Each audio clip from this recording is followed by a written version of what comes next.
व्यक्ति और राज्य के आपसी संबंधों का आधार क्या होना चाहिए, ये प्रारंभ से ही विवाद का विषय रहा है।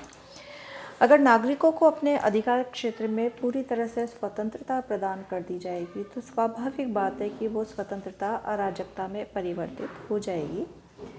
और अगर राज्य के ऊपर किसी भी तरह का कोई नियंत्रण नहीं रहेगा और राज्य अपनी शक्तियों का निरंकुश रूप से प्रयोग करना प्रारंभ करेगा तो स्वाभाविक सी बात है कि लोकतांत्रिक व्यवस्था खत्म हो जाएगी। व्यक्ति और राज्य के आपसी संबंधों का निर्धारण करने के लिए विभिन्न संविधानों के द्वारा मौलिक अधिकार और कर्तव्य का प्रावधान किया गया है।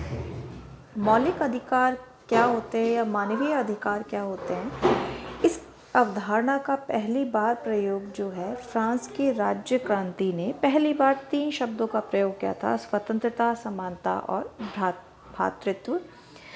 क्रांति के पश्चात फ्रांस की राष्ट्रीय सभा ने 1789 में 1789 में नवीन संविधान में मानवीय अधिकारों की घोषणा को सम्मिलित करके नागरिकों को कुछ अधिकारों को संवैधानिक रूप देने की प्रथा प्रारंभ की।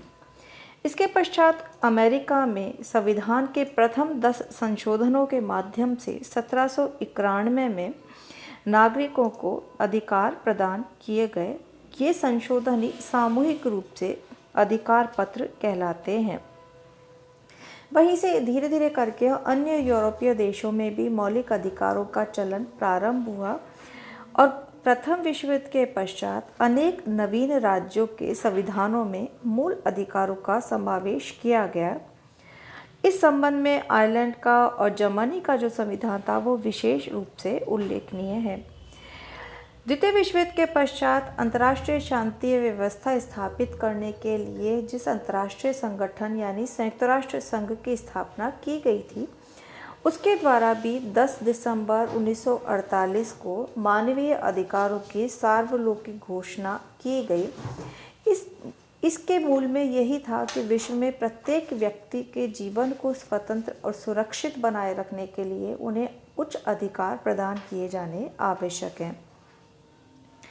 भारतीय संविधान में भी मौलिक अधिकारों को विशेष स्थान दिया गया है क्योंकि मौलिक अधिकार प्रजातंत्र के आधार स्तंभ हैं और ये उन परिस्थितियों का निर्माण करते हैं जिनके आधार पर बहुमत की इच्छा निर्मित और क्रियान्वित होती है। वे इस दृष्टि से भी प्रजातंत्र के लिए अनिवार्य हैं कि उनके द्वारा प्रत्येक व्यक्ति को पूर्ण शारीरिक, मानसिक और नैतिक विकास की सुरक्षा प्रदान की जाती है। जब किसी एक देश में किसी एक राजनीतिक दल की तानाशाही स्थापित हो जाती है या होने की संभावनाएं हो तो ऐसी स्थिति में मौलिक अधिकारों का जो प्रावधान है वो नागरिकों को राजनीतिक दलों के द्वारा स्थापित तानाशाही व्यवस्था से सुरक्षा प्रदान करने का कार्य करता है। साथ ही हर देश के अंदर हर स्थिति में अल्पसंख्यक और बहुसंख्यक जो है वो हर व्यवस्था के अंदर होते हैं या बहुमत का जो अत्याचार है उससे अल्पमत को बचाने के लिए भी मौलिक अधिकारों का प्रावधान किया गया है।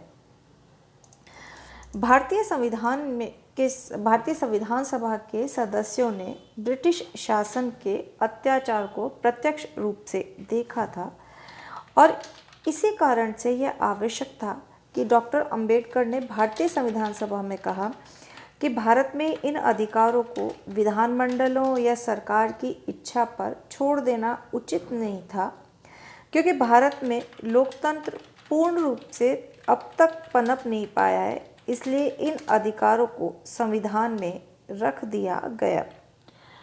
नेक्स्ट टॉपिक है मूल अधिकारों का अर्थ। मूल अधिकारों से आशय है वे अधिकार जो व्यक्ति के जीवन के लिए मौलिक तथा अनिवार्य होने के कारण संविधान द्वारा नागरिकों को प्रदान किए जाते हैं और जिन अधिकारों में राज्य द्वारा भी हस्तक्षेप नहीं किया जा सकता है, मूल अधिकार कहलाते हैं। यानी मौलिक अधिकार वे परिस्थितियां हैं जिनमें नागरिकों को अपना जीवन संचालित करने के लिए आवश्यक रूप से होनी आवश्यकता है और अनावश्यक रूप से राज्य या सरकारों के द्वारा इसमें किसी भी तरह का हस्तक्षेप नहीं किया जा सकता है। मौलिक अधिकार व्यक्ति के मानसिक, भौतिक और नैतिक विकास के लिए बहुत आवश्यक हैं। इनके अभाव में व्यक्ति के व्यक्तित्व का विकास रुक जाता है। मूल अधिकारों को संविधान में स्थान दिया जाता है और साधारणतः संवैधानिक संशोधन की प्रक्रिया के अलावा इनमें किसी भी और प्रकार से परिवर्तन नहीं किया जा सकता है।